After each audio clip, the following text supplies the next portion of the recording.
দেখলাম ছেলেদের সাথে ঘোরাফেরা করছে, এই ধরনের সাত কথা বলার লোকের অভাব হবে না। এদের কথা যদি আপনি কান দেন তাহলে কখনোই আপনার ছেলেকে মেয়েকে ইন্সপায়ার করতে পারবেন না। তোমার যাইতে পারা উচিত। তুমি যদি ফ্রেন্ডের সাথে রাত্রে স্লিপ ওভার করতে চাও তোমার এটা করতে পারা উচিত। তুমি যদি ফ্রেন্ডের সাথে রাত্রে স্লিপ ওভার করতে চাও তোমার এটা করতে পারা উচিত।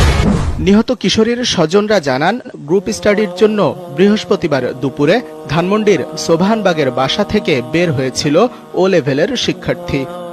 লেখাপড়া করতে গেলে তো এরকম মেয়ে বান্ধবী থাকবেই, ছেলে বন্ধু থাকবেই। উরি বাবারি, কি মা বাবা! এই মেয়েটা কয়, মা আমার কলেজের বন্ধু আসবে, তুমি যদি অনুমতি দাও বাড়িতে নিয়ে আসবো। কয়, কেন নিয়ে আসবে না? তোমার কলেজে 2-4টা বন্ধু থাকতে পারে না? আমার কলেজ লাইফ ছিল। কথা কন না খা।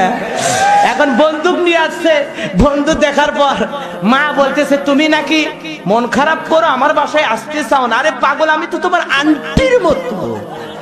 তুমি যাও আমার মেয়ের সাথে ঘরে বসে গল্প করো, আমি চা নাস্তা দেই। কেরে ওরা দুইজন ঘরের ভিতর ঢুকে এখন কি করছে? তাহাজ্জুদ পড়ছে। বৃহস্পতিবার সকালে পূর্ব পরিচিত ফারদিন ইফতেখার দিহানের মোবাইল কল পেয়ে বাসা থেকে বের হন আনুশকা নূর অর্পা। এরপর ওই কিশোরীকে কলা বাগানের ডলফিন গলির নিজের বাসায় নিয়ে যান দিহান। বিলাট ঝরতেছে, প্রচুর পরিমাণে ঝরতেছে, তখন কন্ট্রোল হয় নাই এবং সাইডে একটা দাগ পাওয়া গেছে, আমার দেখতে পাচ্ছি হাতে এবং সাইডে।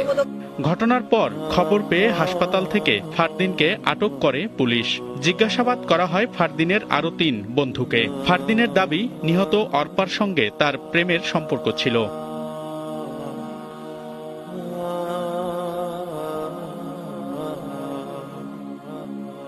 তুমি যদি ফ্রেন্ডের সাথে রাত্রে স্লিপ ওভার করতে চাও তোমার এটা করতে পারো। ছেলেদের সাথে ঘোরাফেরা করছে, এই ধরনের সাত কথা বলার লোকের অভাব হবে না। এদের কথা যদি আপনি কান দেন তাহলে কখনোই আপনার ছেলেকে মেয়েকে ইন্সপায়ার করতে পারবেন।